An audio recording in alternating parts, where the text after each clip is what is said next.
Të dashur miq të televizionit Nova, përshëndetje.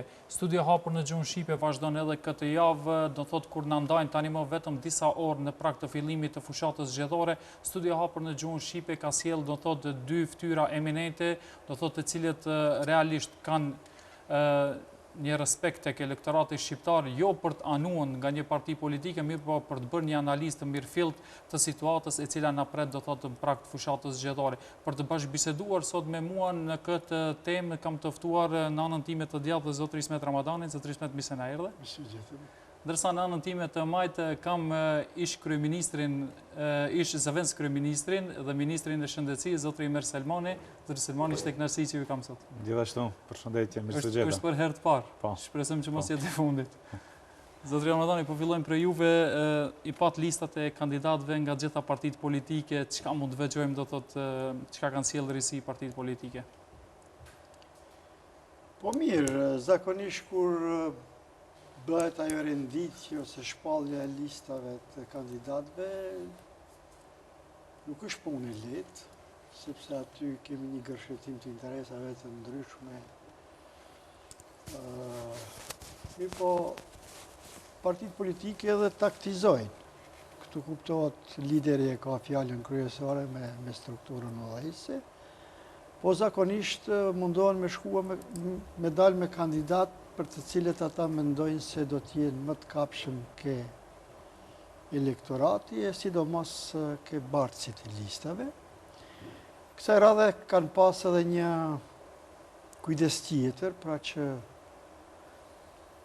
mos t'i kenë kandidatët frontmen, ata të cilët janë në procedura gjyqësore ose është ngritur në një akt akuzë, edhe pse deri në fund këtu nuk është respektuar, themi, ai moment, sepse të ne e lejon ligji nëse nuk ka vendim përfundimtar gjyqësor, pra për ndonjë që është i ndjekur ose është në proces gjyqësor, mundet pra të kandidohet. Te partitë maqedonase VMRO të PMN-ja kandidon, do me thonë, ose kandidohet vetë kryetari i partisë, i cili ka këtë akuzë dhe është pranë proces gjyqësor, po ka dhe të tjerë, mirë po ata të cilët mësë shumë të janë përmendur ose mësë shumë të kanë të ngritur këtë akuza, I njëjtë është edhe për liderin e opozitës maqedonase. Kjo vlen edhe për liderin e opozitës, kuptohet. Ke shqiptarët, më duket BDI nuk ka të kandiduar ndonjë kandidat bartës së listës, se kam fjalën këtu, se di, ndoshta më poshtë në lista mund t'jetë ndonjë, po në bartësit ka qenë shumë e kujdesme dhe shkon me figura po thuaj se të reja si udhëheqës të listave. Ndërsa këto partitë tjera opozitare shqiptare, normal që shkojnë me kandidat të cilët pra edhe ashtu në aspektin e aferave ose proceseve gjyqësore nuk kanë të bëjnë. Mirë po ekziston një opinion se aty këtu, diku bartësit e listave nuk janë të qelluar, po ajo është opinion krejt tjetër që nuk ka të bëj me atë që është opinion partijak ose opinioni për krasve të sigur të ndonjë subjekti politik. Sido që tjetë, pra pritet garë e cila në një moment ose në këtë rast i përket edhe ambientit politik, hyjet në garë politike, në situatë kur kemi krizë politike, dhe sigurisht se do ketë pak ashpërsi më shumë në këtë garë. Do të presim që edhe interesante pa dyshim. Po zgjedhjet, ndoshta do t'jenë zgjedhjet më interesante që ka pas Maqedonia, pra në të gjitha ciklet pas 90-s së këndej. Dhe Selmani, si pat këto listat zgjedhore tek BDI-a do thotë kishte një rifreskim përveç njësisë zgjedhore numër 1, ku është i njëjti do thotë kandidat, pastaj në të tjera do thotë pothuajse janë të gjitha fytyrat të reja. Kishte rifreskim edhe tek Partia Demokratike Shqiptare përveç në njësinë zgjedhore numër 2, ku Orhan Ibrahimi prap do të jetë mbartës. Si shihni këto kombinatorika? Listat zgjedhore janë të rëndësishme për partitë politike, për të garu dhe për me grumbullu ditën e zgjedhjeve sa më tepër vota. Por nuk janë të vetme të rëndësishme, domethënë nënkuptohet se e para është pesha e partisë politike, e cila përpilon listat dhe ka ndodhur edhe në kaluarën, po edhe në këtë cikël zgjedhor do ndodh që ndonjë figurë e cila mund të jetë bartës e listës, qofse partia politike është e rëndë, e shon fort, ajo e kalon, e bën deputet, e bën kryetar komune, ciklet, po edhe president ne kemi pa në kaluarën, dy ciklet e kaluara, që bë person i cili nuk ka pas pesh individuale, po partia politike që e ka suportu, e ka propozu dhe e ka përkra, e ka bë president.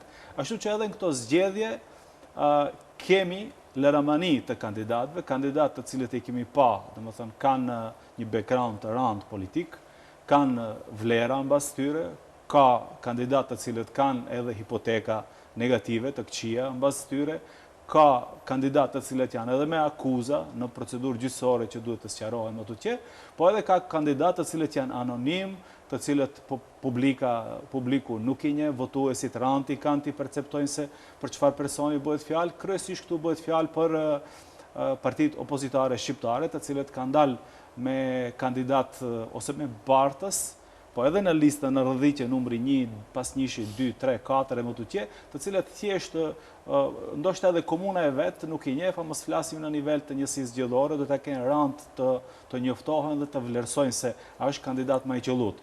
Por nënkuptohet se jo vetëm pesha e partisë politike, jo vetëm lista zgjedhore, ka shumë faktorë tjerë të cilët në fund do t'i japin, t'i thush, mjaft informata të bollshme qytetarit që votuesit të votoj një listë ose një parti politike. Rësia e këtyre zgjedhjeve është ajo që së pari herë kemi në partinë politike opozitare maqedonase, e cila ka fut në vende fituese edhe shqiptar, kandidat shqiptar. Domethënë kjo është një risi e parë të cilën nuk e kemi pa. Ka pas turq, ka pas rom, ka pas bosnjak, kandidatë të cilët kanë qenë në listat qoftë VMRO-s, qoftë LSDM-s edhe më herët, por jo edhe shqiptar. Domethënë kjo është një risi e cila do të jetë shumë interesant të ndjeket si do të shkon fushata dhe si do të shkojë dita e votimit, domethënë pikërisht për këtë arsye, dhe nënkuptohet është ballafaqim shumë interesant i liderëve të partive politike shqiptare, të cilët ballafaqohen gjithë në njësinë numër 6, njësi zgjedhore numër 6, edhe kryetari BDI, si PDSH, si Lerë PDSH, nuk është larguar asnjëri nga sfida. Besës, domethënë katër kryetarë të partive politike shqiptare, domethënë e kanë betejën e ashpër në njësinë zgjedhore numër 6, kurse në numër 4 garojnë liderët e partive politike maqedonase. Kjo ishte domethënë nga këndvështrimi i qytetarëve mjaft interesante dhe normal i opinionit, por këto gara do t'jenë me befasia gjerë në ditën e zgjedhjeve, për arsye se e dim se pse kanë filluar edhe arsyeja se pse u caktuan zgjedhjet e parakohshme, domethënë janë përgjimet e bisedave telefonike të cilët opozita i shpalosi për pushtetin. Për pozitën, kryesisht për VMRO DPMN, për funksionarët e saj, edhe një pjesë më e vogël edhe për funksionerët shqiptar, mirë po edhe anasjelltas, edhe unë mendoj se edhe ky moment nuk duhet fare ta anashkalohet se çka do të sjellë më tutje, domethënë ka paralajmërime, ka informata se ajo mund të jetë një armë mjaft e fuqishme partive politike që të diskreditojnë oponentët e tyre, nënkuptohet me mjete jo legale, për arsye se publikimi me ligj tani më është i ndaluar, mirë po sot mediat sociale, veçanërisht rrjetet sociale, janë aq prezent në çdo person, në çdo familje, sa që besoj se kjo do të jetë njësoj gjithashtu një faktor i cili do të determinon se për kënd do të votohet ditën e zgjedhjeve dhe mos harrojmë punën e prokurorisë speciale. e cila tani është në një fazë kogja të thellë me procedura të ndryshme dhe nuk dihet se çka do të marrë, ka kohë edhe një muaj zgjedhjet, ashtu që nuk dihet se si do të vazhdojë puna e saj, edhe ajo mund të jetë një befasi që në ditët e fundit mund ta ndryshon opinionin, veçanërisht mendoj se tek votuesit Maqedonas. Ramadani, për dallim prej dy liderëve nga partitë maqedonase, të cilët kanë shku me emra do thot të vjetër, kryesisht VMRO ka pas do thot strukturën më eminente të partisë, ka emëruar si Bartës të Licës, nga ana tjetër liderët e partive shqiptare Ali Ahmeti dhe Mendo Thaçi disi kanë bërë rifreskime në lista. Si e shihni do thot këtë taktizim, është e mirë për çështën do thot brenda partijake apo do të sjellë një risi do thot tek votuesi shqiptar i cili do të jetë ndoshta pak edhe i hutur me ato se kanë për votojnë? Mirë, unë mendoj se sa i përket Bashkimit Demokratik për Integrim, këtë rifreskim ose këtë reform kadrovike që po e shohim në BDI filloi nga një ndrim i ministrave, themi zëvendës ministrave dhe strukturës e cila ishte në pushtetin ekzekutiv. Dhe këtu parashihej se do të ndodhin ndryshime, themi edhe sa i përket bartësve të listave, sepse BDI-ja për shkak të pozicionit që e ka, më thënë shumë e përfolur, shumë vite kuptohet edhe në pushtet, pozicioni i saj ndaj VMRO DPMN-s, pozicioni i saj ndaj elektoratit shqiptar, e vetëdijshme se më nuk është ajo BDI e cila ishte favorite absolute në kuptimin e numrit të deputetëve, po thuaj se në garat e fundit ajo merrte pjesë dhe përcaktimi shqiptarëve ishte gati plebiscitar për BDI. Dhe nuk e kishte problem do fitoj apo nuk do fitoj në zgjedhje. Vetëm pikpyetja ishte do të numri i deputetëve. Do të thonë numri i deputetëve sa do jetë. Tani hyn në një gare e cila megjithatë për shkak të opinionit të krijuar dhe për shkak të situatës përgjithshme pra politike në Maqedoni, po edhe për shkak të paraqitjes së një konkurrence të re, themi partive të reja, njëra Lëvizja Besa, e cila është si parti me originalitetin e vet, dhe ajo thirrët gjithnjë në një rini akademike e cila nuk është pra fraksion, unë e kam përmend disa herë, dhe kemi fraksionet të partive politike të RDK-s dhe të PDSH-s, që në një mënyrë janë pjesë e grupimeve, dhe këtu, po, edhe të BDI-s, edhe të PDSH-s, kemi edhe fraksionin e BDI-s që tani është partije, cila është në koalicion me LR-PDSH-n Uniteti. Kështu që, me një fjalë, kemi një alternativë. Dhe elektorati shqiptar ka alternativë. Në thënë, nëse përcaktohet për të votuar njërin apo tjetrën, kësaj radhe nuk e ka problem të përcaktohet për alternativë. Mirë po në përcaktimin e vetë për alternativë, edhe në alternativë, si themi, ka dy alternativa. Kemi grupimin e partisë të Zjadin Selës pra LR-PDSH-n bashkë me Unitetin edhe të RDK-s, dhe kemi Besën me një fraksion me një RDK tjetër, dhe këtu do jetë pak elektoratin pozicion. Por ajo një e mirë është që e ka mundësinë e zgjedhjes, do thonë, atë presim që zgjedhjet do jenë ashtu si duhet, pra fair dhe demokratike. Dhe pala Maqedonase kemi një pozicion krejt tjetër, një situatë krejt tjetër, ke ata këto zgjedhje shihen midis tyre, kam fjalën grupimi që është rreth LSDM-s dhe grupimi që është me VMRO DPMN-n. Aty ashtu si që i kanë raportet vite me radhë, do të hynë zgjedhje me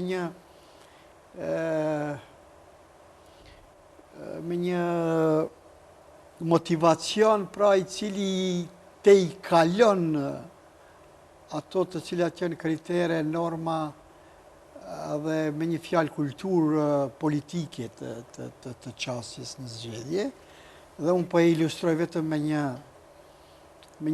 një shembull. Për shembull, kur ishte promovimi i kandidatëve të VMRO dhe PMN-s dhe koalicionit të tyre, si fjalori ose vokabulari i kryetarit, ish kryeministrit Gruevski, po edhe të bartësve të listave, ishte një fjalor tepër agresiv, si kur fjalor linqi.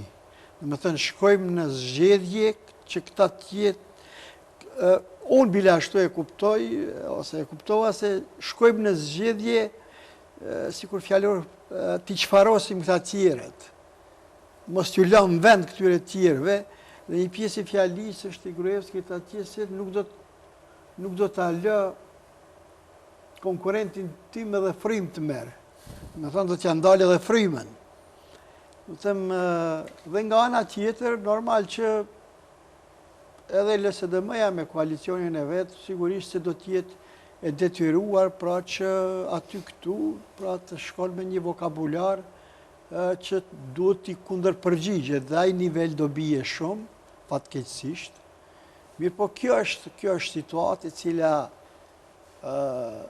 si që tha pak për para i meri, me që kemi situatë kur u shpalosën shumë çështje bombate, shumë panjohura, dhe krejt kjo situatë, ndoshta pak partit politike, kandidatët i fut në garë, po me dos të frustrimit, sepse vetë situata politike ka kriju frustrimet më dhate.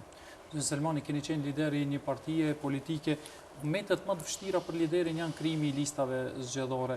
Do thotë, si e shinit këtë taktizimin e Menduthaqit dhe Ali Ahmetit, ka qenë momenti adekuat për t'i bërë këto rifreskime në lista, apo të shkon me listë me ato emrat e vjetër, do thotë edhe të mos të rrezikon asgjë në zgjedhje? Me siguri se kanë pas kalkulimet e veta, sepse edhe arsye, sepse i kanë banë krejt ato ndryshime, dhe më thënë ato janë gjysmë freskime, nuk janë freskime 100%, po janë gjysmë freskime, janë një pjesë e kandidatëve të cilët kanë qenë deputet edhe në kaluarën, kurse një pjesë, dhe më thënë, janë e re, e cilës pari herë do të kandidohet, do të ballafaqohet, ndoshta edhe në politikë, kështu në betejat në arenën politike, dhe ajo është e mirë për një parti politike, e cila nga një anë mbak kontinuitetin, ata të cilët kanë një përvojë më të madhe dhe freskia e cila është e domosdoshme për çdo parti politike, veçanërisht partitë politike të cilët ekzistojnë shumë vite, qoftë BDI-ja, qoftë PDSH-ja. Kurse te partitë politike të reja opozitare nënkuptohet se ato janë kryesisht me kuadra të reja, të cilët do të dalin normal, liderët e tyre janë të eksponuar më herët në politikë, por do dalin me lista të reja. Po ajo që është interesante kësaj herë është se partitë politike shqiptare ose votuesit shqiptarë do të kenë jo 1, jo 2, jo 3, jo 4, por 5 zgjedhje të ndryshme. Të votojnë BDI-n, e cila është parti në pushtet shumë vite me radhë, të vlerësojnë sa ka premtuar deri tani, sa ka realizuar premtimet e bëra në ciklet zgjedhore, çka është e realizuar nga ana e tyre dhe çka jo. Të votojnë PDSH-n, e cila gjithashtu prap shumë vite të tëra është në parti opozitare, por prap me një bagazh të asaj që ka lidhje me përgjimet, biseda telefonike të shpalosura nga ana e opozitës maqedonase, për dy parti ose për dy koalicione të reja shqiptare, njëra nga LDPDSH-ja Uniteti dhe një pjesë e RDK-s dhe tjetra nga Besa dhe një pjesë e RDK-s dhe tek LSDM-ja të cilën ka dy figura minimum të spikatura në njësinë zgjedhore numër 2 dhe në njësinë zgjedhore numër 6. Do thënë, partitë politike shqiptare të kenë një garë të hatashme. do të kenë një konkurrencë të atashme me zveti, po plus do të kenë së pari herë tani edhe LSDM-n. Këtu duhet kenë kujdes, veçanërisht partitë politike shqiptare, nëse duan t'i marrin votat e shqiptarëve si i kanë marrë më herët, duhet shumë më tepër të gjersohen. Shumë më tepër të japin llogari për punën e bërë dhe premtimet të jenë të besueshme e para, dhe e dyta të jenë të sinqert me elektoratin që ja kërkojnë votat. Për arsye se s'pari herë do të kenë partinë politike maqedonase e cila ka një ofertë që për një pjesë të shqiptarëve do të jetë e pranueshme. Për një pjesë të shqiptarëve të cilët donë të hakmeren ndaj pushtetit, janë dëshpëruar, janë tradhtuar, janë të mbërzitur, janë të shqetësuar për të ardhmen e tyre, janë të demoralizuar nga premtimet e një pasqyrshme të paralizuara, ose thjesht janë të frustruar nga ndodhit në Kumanov, lagjen e trimave, me rastin e Monstrës dhe shumë raste tjera, dhe thjesht do të votojnë thjesht për të dënuar pushtetin, do të votojnë ndoshta LSDM-n ose koalicioni LSDM-s me shqiptar kandidat brenda. Dhe një pjesë tjetër mund të thjesht të abstinon. Nëse nuk ka zgjedhje se kujt të jap votën, është e pakënaqur nga ata të cilët kanë premtuar dhe nuk kanë realizuar deri tani, është e pakënaqur nga ofertat të cilët partitë e reja politike ose opozitare i bëjnë dhe thjesht mund të jenë indiferent dhe të shohin se i ditën e zgjedhjeve. Por ajo që do të jetë e ashpër, e rëndë, të themi ndoshta shumë me turbulenca të mëdha gjerë ditën e zgjedhjeve, edhe ditën e zgjedhjeve është betejë mes partive politike maqedonase. Qoftë për VMRO-n, qoftë për LSDM-n, si koalicione, aq ashpër do të jetë betejë, për arsye se bëhet fjalë për ekzistencën e tyre për një numër të madh të elitës politike, qoftë nga njëra anë, qoftë nga ana tjetër, për ekzistencën e tyre jo politike, po për ekzistencën e tyre a do të jenë mbas zgjedhjeve të lirë ose jo. Si do të përfundojnë definicion jetë o vdekje këtyre zgjedhjeve? Po nuk do të them atë jetë ose vdekje, po ndoshta dikush edhe ashtu e mendon në radhat e tyre, po unë them se do të jetë shumë e ashpër për arsye se kush do të fiton, kush do të ketë edhe një deputet më tepër, do të ketë shansën të formojë qeveri dhe dihet standard në Maqedoni, ai i cili merr numrin më të madh votave ose të deputetëve, konform kushtetutës, e merr mandatin për të formuar qeveri dhe formon qeveri. Ai ka ndodhur një herë në themelimin e Maqedonisë në Goshevi kur e pa dorëzu mandatin, mirë po pastaj më nuk ka pas një rast të tillë.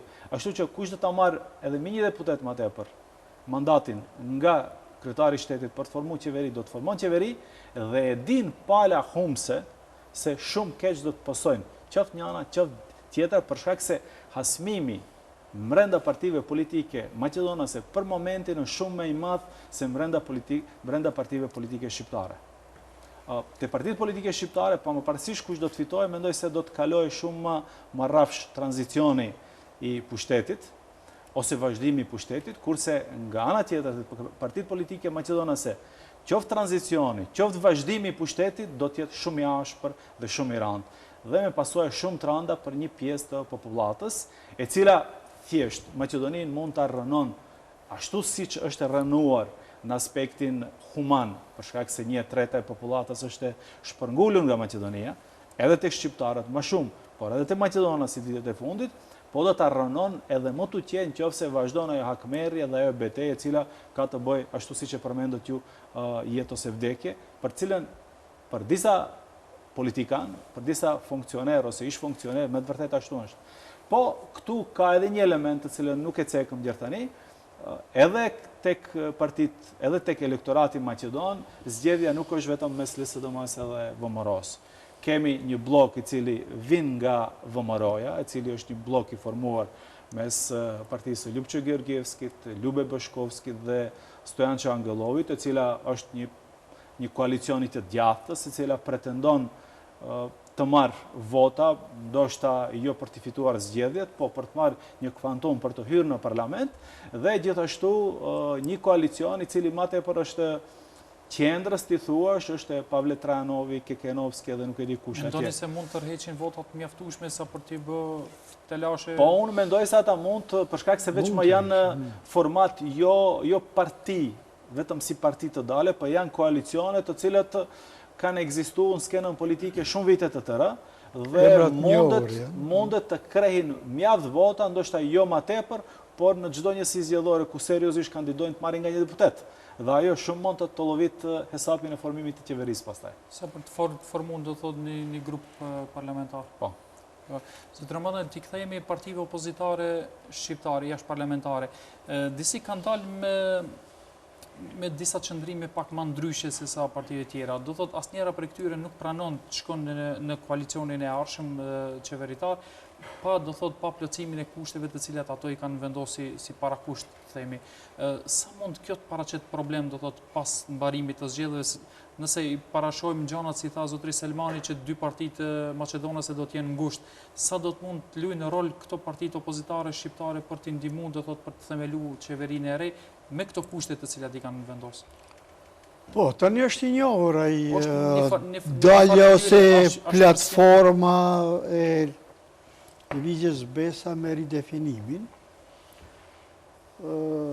Në ridefinim kuptohet se ka gjëra të cilat janë të kapshme dhe unë mendoj se partitë politike maqedonase, dhe nëse e marrim parasysh paraqitjen publike të Zoran Zaevit si lideri i opozitës maqedonase, shumë nga ato pikat të ridefinimit edhe mund t'i pranoj gjatë bisedimeve, kuptohet, nëse është në pozicion edhe Besa, pra që t'jetë pjesëmarrëse në qeveri, edhe pse ka gjëra të cilat ndoshta mund të lehen pak më vonë ose në ecje, po nuk ma merr mendja se do shkohet në atë mere ose lere, do me thënë, o të gjitha pikat që i kemi para pa me ridefinim, o s'ka koalicion.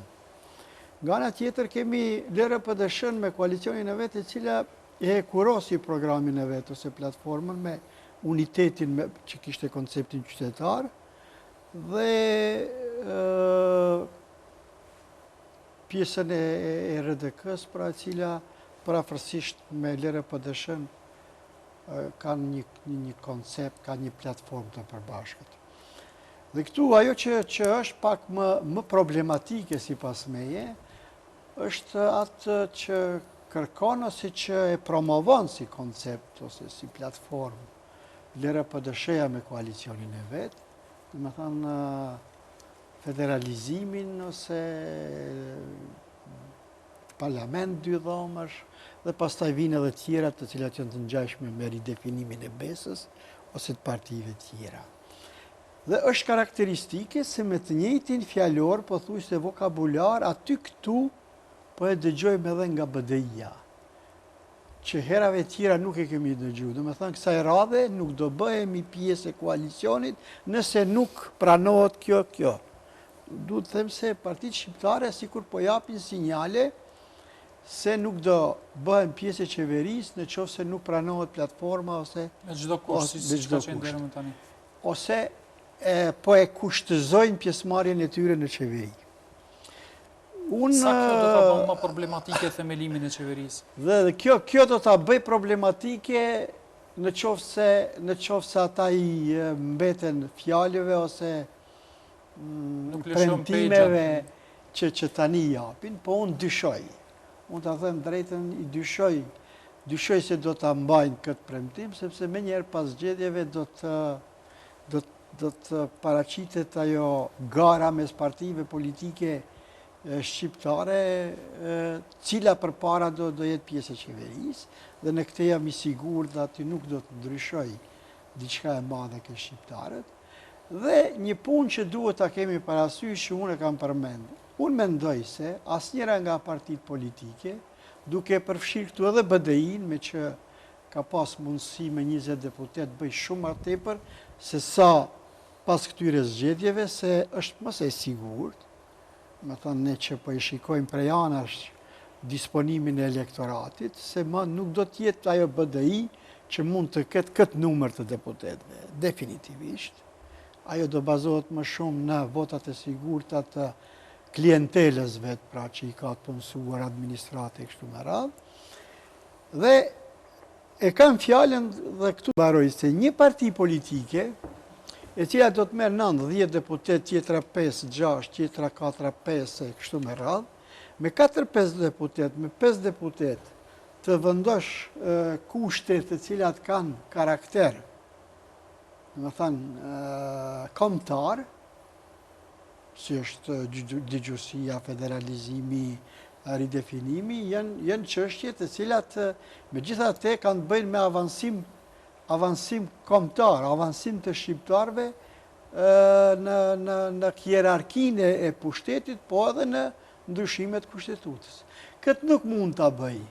Duhet të jemi realist dhe unë mendoj se edhe liderët e këtyre partive nuk duhet me elektoratin të luajnë deri në atë mas që sepse është nënçmuese. Ne tash kemi elektorat gjithnjë më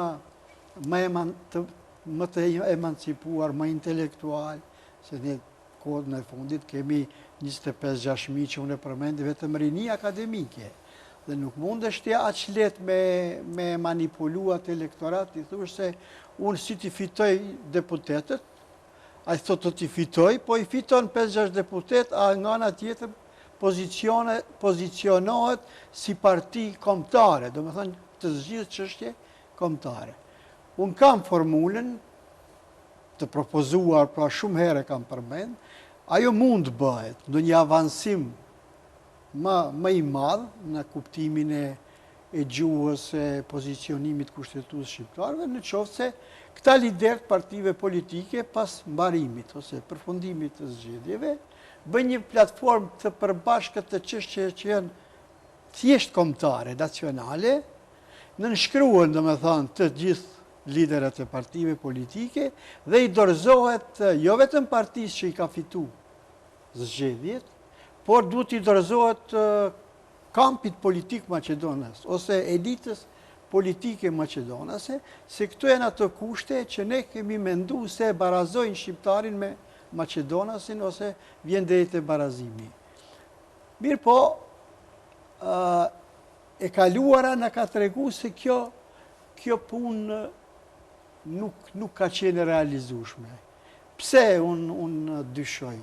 Kur partitë politike para zgjedhjeve nuk ishin në gjendje që të bashkohen, të afrohen, të dalin me një platformë të përbashkët. Ndoshta pas zgjedhjeve do ta kenë më lehtë. Për shkak se dinë realisht sa peshojnë. Po të shpresojmë nëse ndodh kjo, por këtë të rratë gjoksin vetëm një parti politike ose vetëm një lider i një partije politike dhe t'i thot elektoratit shqiptar se nëse i fitoj unë zgjedhjet, definitivisht i zgjidhi çështjen shqiptare në Maqedoni, unë mendoj se nuk është reale. Shumë premtuese. Pikërisht do me thënë aty, jo vetëm që nuk është reale, ai tingëllon bukur për vesh, tingëllon bukur në fushat, pa e zgjatë një muaj. Mbas asaj ballafaqohesh me jetën politike reale në parlament ku diktojnë vendimarrjet, votat, numrat, gishtat. Mirë, do të nxjerrë të situatë për shkak se nuk kam pas shumicë. Po jo vetëm është e mbashtrim pastaj. Domethënë, për këtë arsye të kthehemi pak mbrapa, ridefinimet ose marrëveshjet historike nuk ndodhin për çdo ditë, a mas pakti ndodhin në çdo cikël zgjedhor. Ata ndodhin në periudha të caktuara historike, qoftë kur u themelu ose kur u formu Maqedonia si shtet i pavarur mbas shkatrimit të Jugosllavisë, qoftë në vitin 2001 kur pat një luftë edhe ishte në grëmin të shkatrohet Maqedonia dhe detyrimisht u pranu një marrëveshje e re, u ndryshu kushtetuta, u hartu marrëveshje e Ohrit para saj dhe ato janë dy momente të cilët mund themi se e kanë definu raportin brenda Maqedonisë, raportin politik. Renditjen kushtetuese, renditjen politike, edhe raportin mes dy bashkive më të mëdha etnike shqiptarëve dhe maqedonëve këtu. Ashtu që është marrëveshja kornizë e Ohrit. Të thuhet se do të kemi ridefinim është e tepërt, është mos them në kufit e jo seriozitetit, për arsye se nuk ke mehanizëm. Do të tregojsh me cilin mehanizëm do ta bësh. Nuk është e bollë thuaj se unë i fitoj 6 deputet edhe nuk hin qeveri nëse dikush nuk e pranon programin tim, po ta pranoj pala tjetër. Mos harrojmë atë që përmendi Ismeti, do më thonë, kemi pas rekordin e një parti politike, ciklin e kaluar zgjedhor, 20 deputet, 19+1, pastaj kemi pas edhe ka 15 deputet, ka 17 deputet, të cilët nuk kanë arrit, jo të ridefinojnë, nuk kanë arrit të realizojnë premtimet bazë që e kanë dhënë, edhe e cila është konform kushtetutës aktuale. Pa me ndryshu kushtetutën, pa me ndryshu ligjet. Problemit jemi të real tani. Është mos implementimi marrëveshjes Ohrit e ka devalvuar dhe tani nëse flasim për marrëveshjen e Ohrit, shqiptuesit do thanë çka be se doni që sa vjet u bën nga 2001, domethënë 15 vjet kalon. Po unë prap them. Problemi është Maqedoni se atë që e kemi në dorë ne është kushtetuta aktuale, janë ligjet aktuale, nuk zbatohen. Partia politike e parë e cila do t'i zbaton Kushtetutën e Republikës Maqedonisë e implementon dygjuesinë. Partia politike e parë e cila do ta zbaton Kushtetutën e Republikës Maqedonisë do ta implementon shumë drejt përfaqësimin e drejtë dhe adekuat. Dhe partia politike e parë e cila do ta zbaton Kushtetutën dhe principin e ardh, principin e badenterit të cilët e kemi, ne do të kemi barazi ekonomike. Do të pyetësh pse? Por ligji për ndarjen e buxhetit, ligji për ndarjen e mjeteve financiare votohet për çdo vjet. Po ju lutem, partia politike në pushtet për të votuar buxhetin, për të kaluar buxhetin, duhet kalohet çfarëherë filtrat e komisioneve. E dyta, duhet kalohet filtri që do të thotë qeveria, vendimi i qeverisë. Dhe e treta, duhet kalohet parlamenti.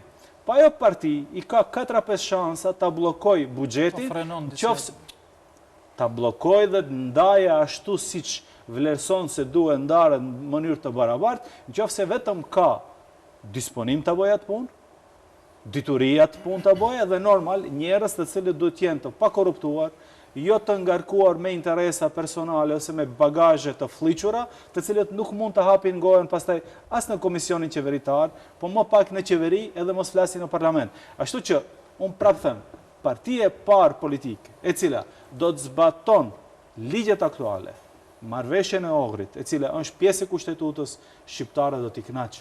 Do t'i kënaqë dhe do të bëjnë ndryshime të mëdha. Por problemi është se kemi bisedu shpeshherë kam qenë pjesë e bisedave mes kryetarëve të partive politike, kur ishte një iniciativë vitin 2010 për ndryshimin e kushtetutës asaj kohe. Dhe e kemi debatu, kemi një sër argumente, zoti Smeti e din, ka qenë rrjedhë edhe asaj kohe. Amandamenti 5 i kushtetutës shumë qartë e definon se gjuhë zyrtare është edhe gjuha shqipe. Alinea 5 atë amandamenti 5. Vetëm se duhet implementuar, edhe aty nuk shkruan, nuk është e cekur se vetëm në pushtet lokal, po në gjithë organet e pushtetit. Organi pushtetit është edhe parlamenti, edhe qeveria, edhe institucionet të cilët janë të formuar nga qeveria, edhe muzejt, edhe gjithë domethënë institucionet ndërmarrje publike. Apo etniteti gjuha e cila flitet mbi 20%. Simbas do thotë nuk reflekton atë, nuk shkruan aty decide gjuha shqipe. Tani nuk shkruan gjuha shqipe për arsye se hartuesit e vitit 2001, të cilët janë partitë politike të asaj kohës, të cilët janë shumica ende në sot aktualisht në politikë, domethënë nuk kanë arrit ta futin si gjuhë shqipe, po si gjuhë e cila është gjuha e popullatës mbi 20%. Janë si ta dimë që jemi mbi 20%. Këtu vetëm një shërim janë rrethana të asaj kohës. Populata domethënë ka qenë regjistruar vitin 2002, kemi një numër 25% dhe pra asaj nuk ka pas zgjedhje, nuk ka pas regjistrim dhe pse nuk ka pas regjistrim duhet pyetur drejt për drejt zoti Ali Ahmetin dhe zoti Nikola Gruevskin, cilët i ikën regjistrimit të vitit 2011. Unë edhe asaj here i kam thënë, kam debatuar edhe me ata personalisht, edhe me përfaqësues ndërkombëtar se ligji i cili u aprovu në parlament vitin 2011 ose vitin 2010 në fund të kund, ishte ligj jo shpresdhënës. Zoti Ali Ahmeti dhe zoti Gruevski donin me çdo kusht ta bëjnë ligjin, por nuk ishin vetëdijshëm se nuk mund ata vet pastaj ta realizojnë ligjin ashtu siç u pa, e anulun procesin e numërimit, procesin e regjistrimit në mes. Pse nuk ju del matematika? Domethënë ishin me hile të dy palët, edhe pse partner të koalicionit, ishin me hile prej start duke i bën njëri tjetrin. Domethënë ato hile i lexojsha. Sa mund t'i referohemi tash ative regjistrimit të vitit 2002? Legalisht dhe juridikisht 100% i referohemi. A nga ana e sakt e vërtet, ne jemi më tepër se 25%. Nisuni vetëm nga numri i nxënësve, e cila është e dhënur e dhanën publike në Ministrinë e Arsimit. Do më thënë, ndër 30% ne nuk kemi asë një vjetë 30-38, do më thënë një numrat të cilët varësisht a i shqyqon shkollat e mesme, shkollat fillore ose fakultetet. Pastaj nisuni nga lindjet, do më thënë, kemi në dhana shumë egzakte sa lindin Maqedoni për çdo vjet, sa vdesën Maqedoni për çdo vjet. Në Shkup, tani nëse e merr ti, edhe pse shqiptarët janë diku 21,2% në Shkup, do më thënë me 10 komunat e veta, por në ato 10 komuna, lindja është gati 50-50, Maqedon dhe shqiptar dhe të tjerë. Më thënë, ashtu që mos u friksoni, më thënë, s'ka nevojë dhe kusht të friksohet se a jemi 25% ose jo, por me një kusht. Ligji për regjistrimin e popullatës nuk duhet të jetë defekt, ashtu siç u votu 2010 në fund nga ana e BDI-s dhe nga ana e VMRO-DPMN-s.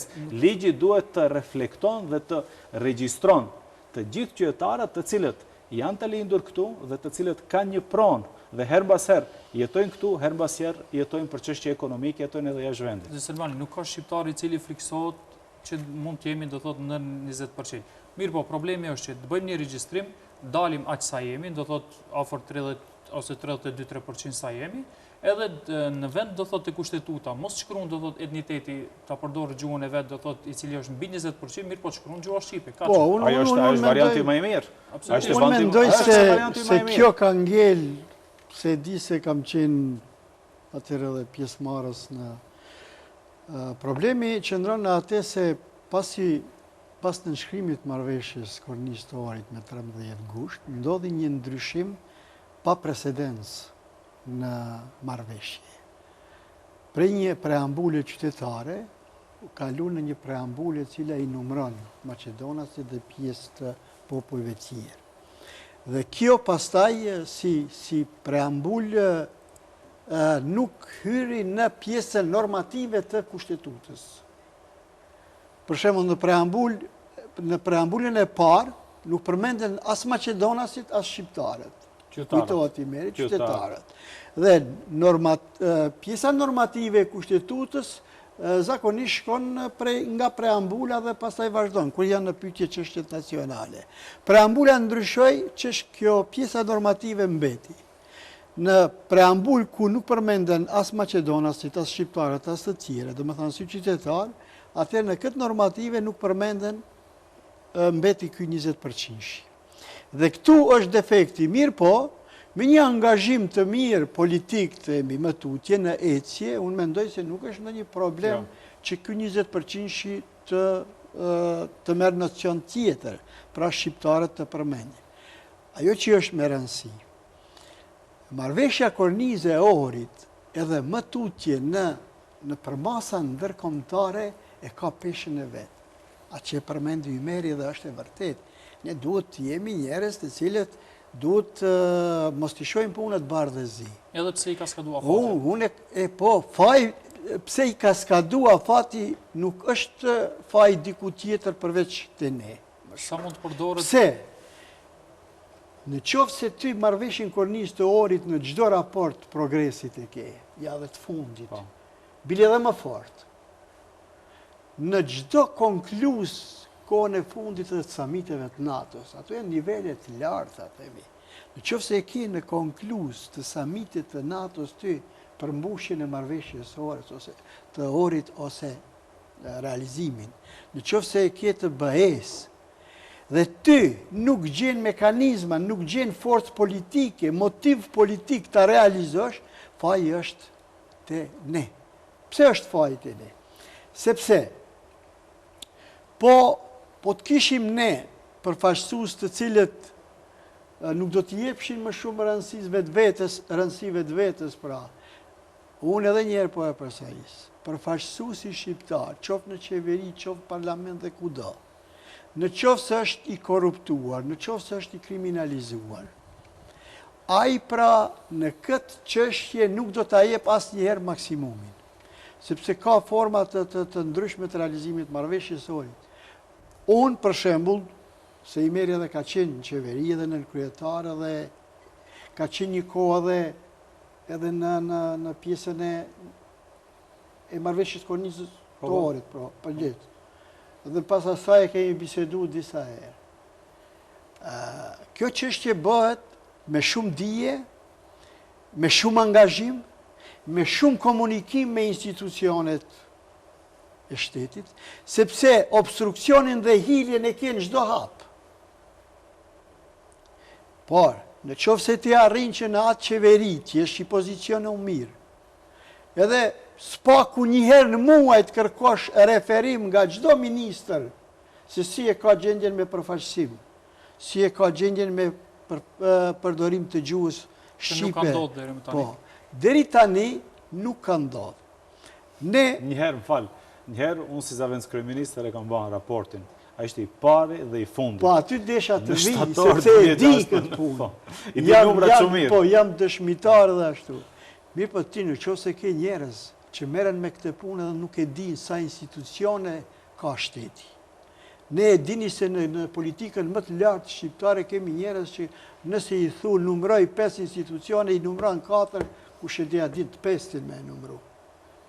Dhe kur i kemi hyrë një punë unë prej pozicionit këshilltarit atëherë të demokracisë së re, kujtohet të ullëm bashkë dhe nëzorën mbi 960 diçka institucione ka.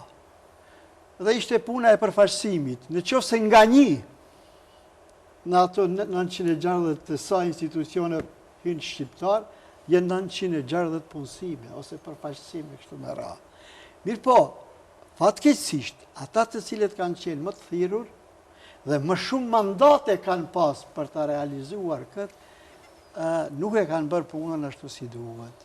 Dhe prandaj sot jemi ne ku qëndron ajo diskrepanca.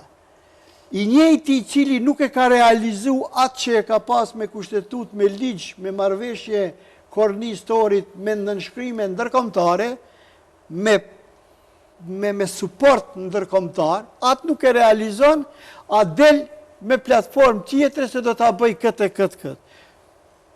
Ka edhe shkallë të avansimit. Ka edhe kontekst kohor të avansimit të shqiptarëve.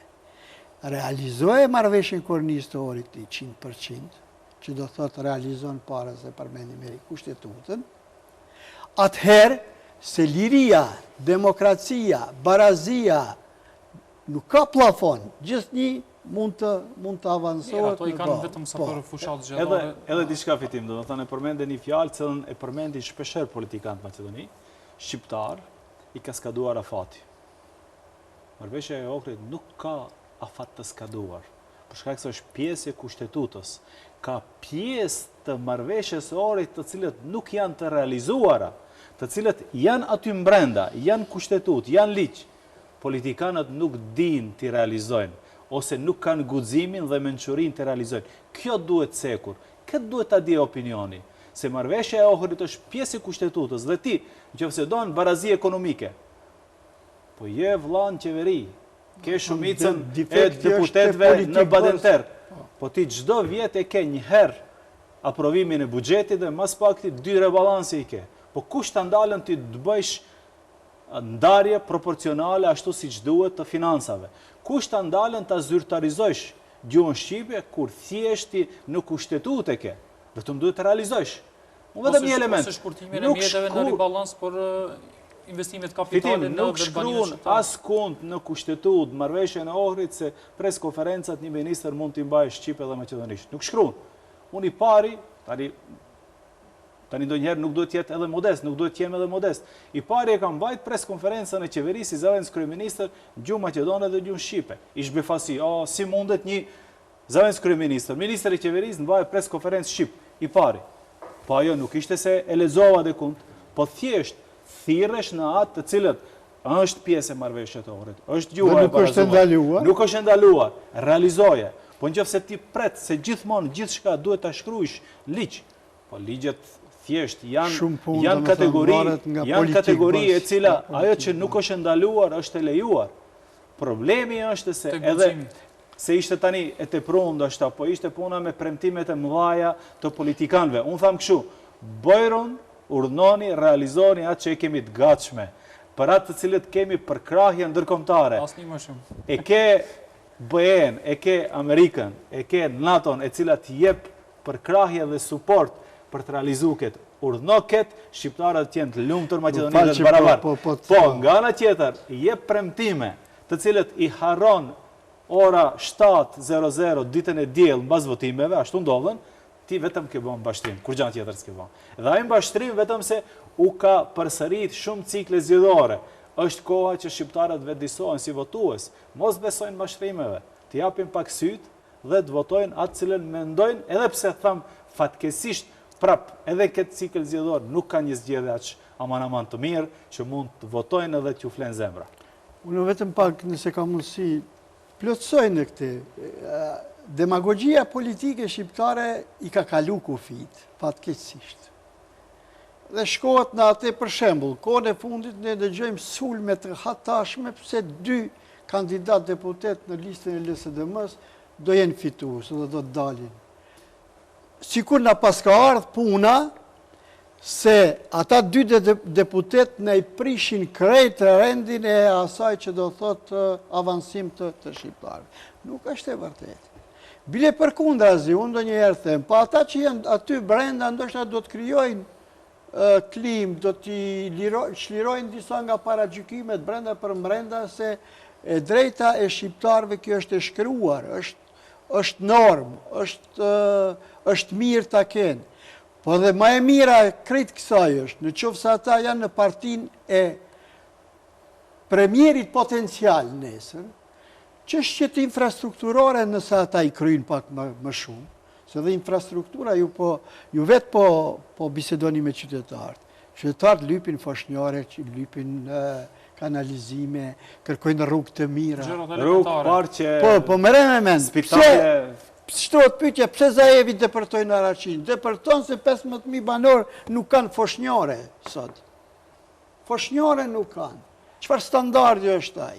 Do të them, janë disa çështje që nuk duhet ta shfajnë ton, pse nuk kemi qenë ne vigjilencë sa duhet në kryerjen e detyrave tona, a na u ka dhënë shansa me vite, me cikle zgjedhore, dhe tash të atakojmë 2 kandidat që kanë dalë në LSDM, se na prishën krejt modelin, krejt çështje kombëtare, se shkuan në LSDM. Pyetjen e radhës pikërisht e kisha Shumë gabim është ajo, shumë gabim është. Unë mendoj se nuk duhet këtu të harxhohet shumë. Për arsye se ata të cilët e përdorin këtë tesë, se pse kanë dalë ato kandidat, ose pse dikush sot do të voton, zgjedhtarshme mendoj, një parti jo shqiptare, e cila tani më edhe ka shqiptar brenda struktura, po, do më thënë, Kori ndihet se është do më thënë parti jo shqiptare, me shumicë, duhet të vendojnë gishtin se sa herë ata kanë dhënë urdhër ose kanë votuar kandidat të cilët janë bë president dhe u kanë kthi shpinën shqiptarëve. E kanë bë kandidat president Crvenkovskin, e kanë bë Boris Trajkovskin, e kanë bë Ivanovin 2 herë. Tani, mos shesëm demagogji pse Muhamet Zeqiri ose pse Zonja Kasapi, do më thënë, kanë dalë kandidat. Po thjesht, ata bile kanë pas guximin të dalin, do më thënë, jo vetëm ta gjuje gurin dhe ta fshehje dorin.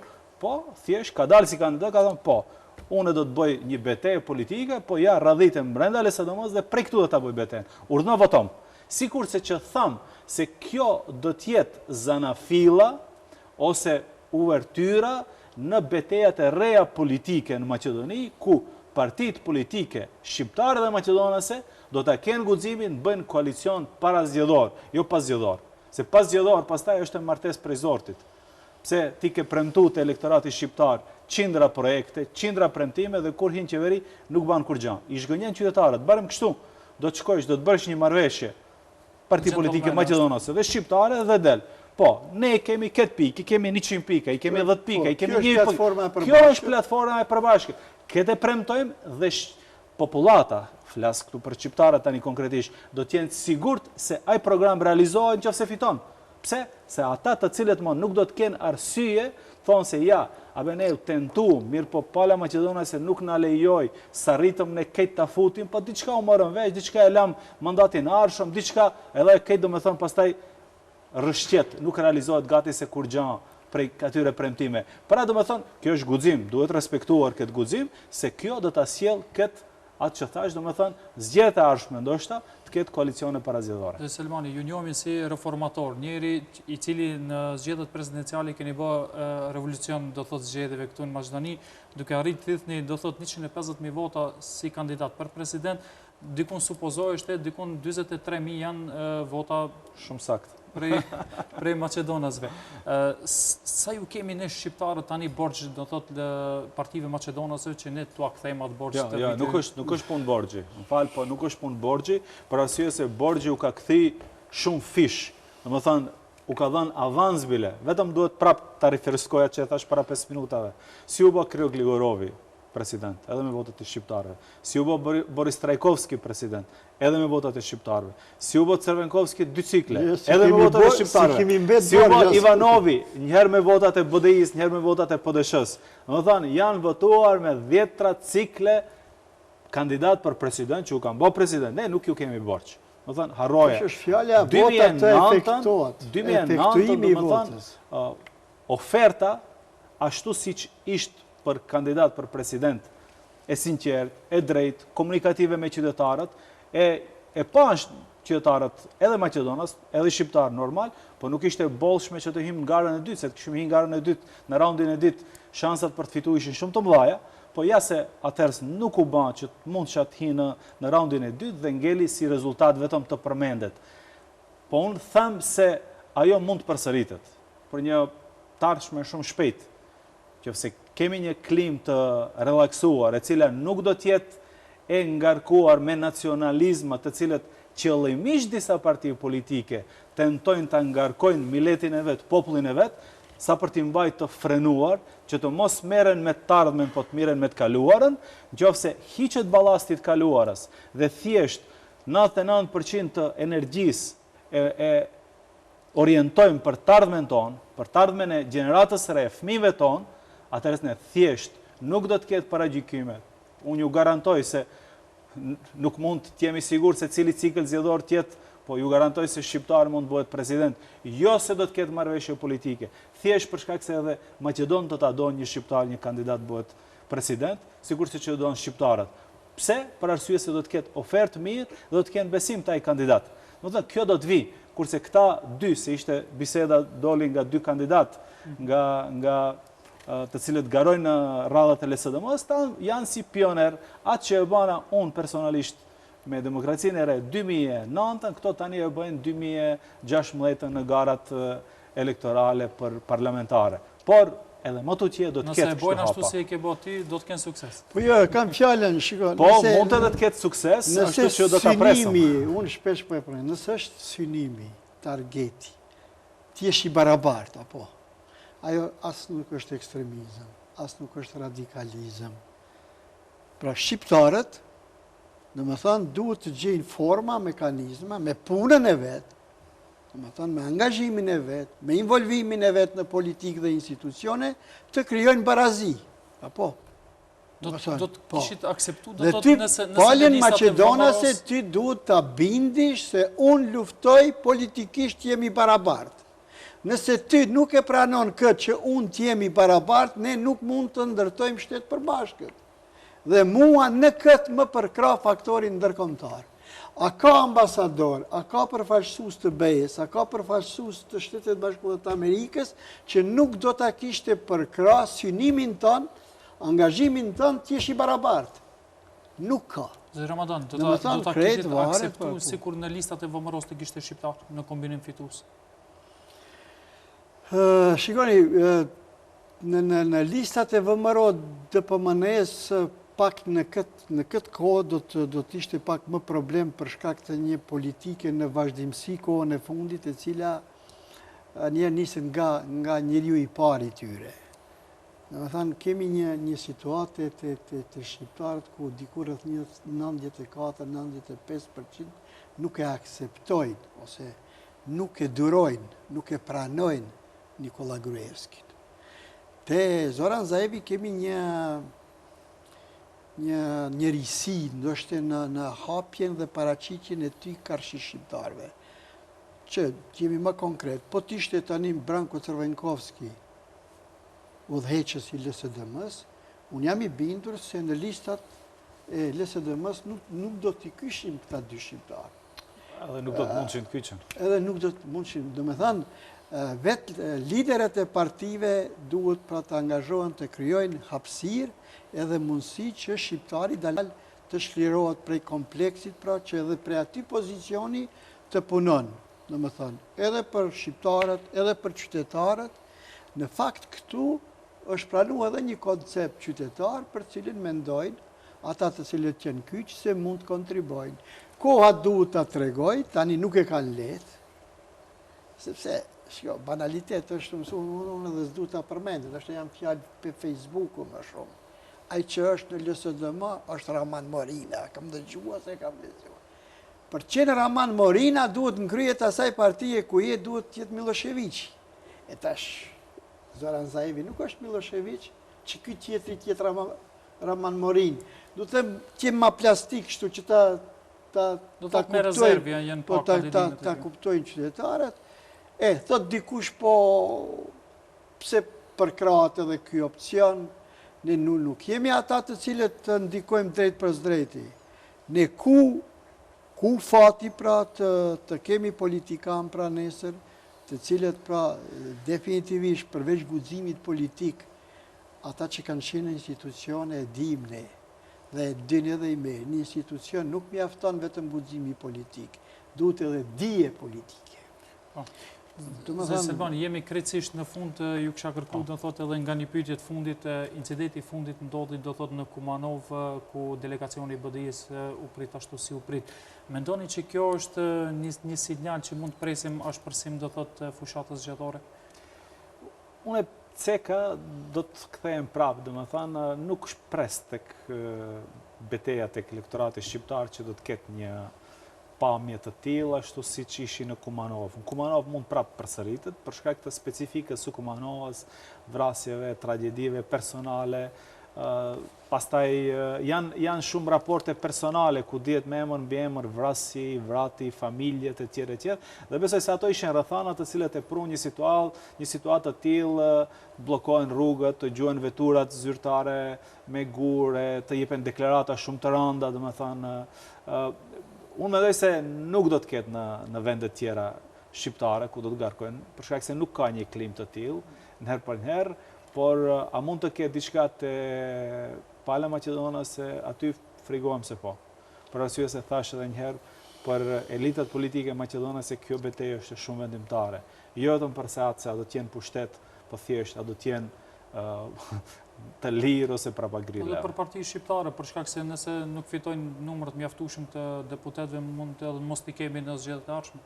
Ajo po, ajo nuk do të thotë se do t'jesh burg. Ajo do të thotë do t'jesh burg, që se ka bërë një krim, po do t'jesh, domethënë, thjesht së paku domethënë nuk është situata e ashpër dhe e carut ashtu siç është tek Pala Maqedonase. Shpresoj edhe mos të ketë, për arsye se ishte pamje e rëndë dhe e keqe.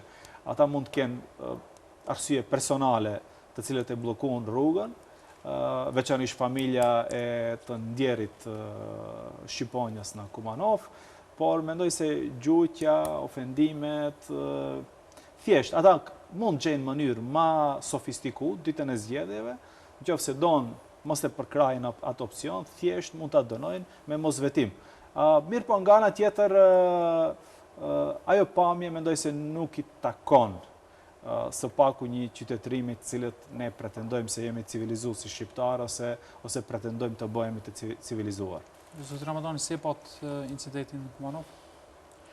Po dhe edhe unë mendoj se Kumanova kishte edhe ka specifikën e vetë. Në vetë faktin që ndodhi vrasje midis dy, ose një udhëheqës i një dege me tjetrin, domethënë të një partije, dhe ajo u përjetu rënd në Kumanov, plus edhe ngjarjet e Kumanovës që ndodhen, dhe ai tensionim vazhdoi dhe apelet gjithë një vazhdonin dhe u bë me dije si kur për këtë kohë nuk është i dëshirueshëm lideri i BDI-s.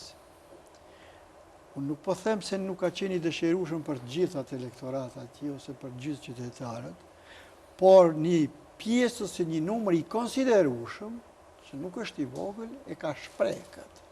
Dhe në situatat e këtilla, unë e kam thënë mendimin, duhet pak edhe ajo mençuria, ndërgjegja e vetë liderit, në qoftë se mendon se në moment caktuar shkakton në atë mjedis revolt, sepse këtu nuk është problemi revolta ndaj liderit, sepse lideri ka 101 mundësi edhe të mbrodh dhe të kalon atë situatë, mirë po problemi më i madh ka qenë se ka mund të vi deri në ndonjë konflikt midis përkrahësve të BDI-së dhe përkrahësve të familjes komandant Shqiponjës.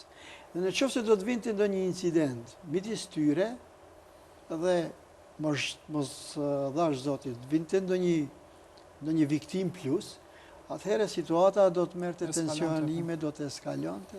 Prandaj këtu është, duhet edhe politikanët, duhet të kenë mençurinë e vet, pra ose të përcjellin porosi qysh përpara që atë ambient elektrizuar, të tensionuar, njëherë duhet ta zbusin pra, dhe atëherë të fillon ai dialogu ose biseda për të vërtetën. Shpresojmë se scenat e tilla do thotë sa më pak t'i kemi. Mendoj se nuk ma merr mendje se unë pajtohem plotësisht nëse mjedise tjera, sepse energjitë edhe votuese, edhe elektorale të shqiptarëve tani janë të shpërndara në 4-5 grupime, dhe mirë që po dalin të gjithë me idenë dhe me bindjen e vetë që ne do fitojmë, dhe ato deri në ora 7, duke menduar se do fitojnë ata, do t'i mbajnë gjallë shpresë. Po shpresat i mbajnë dhe...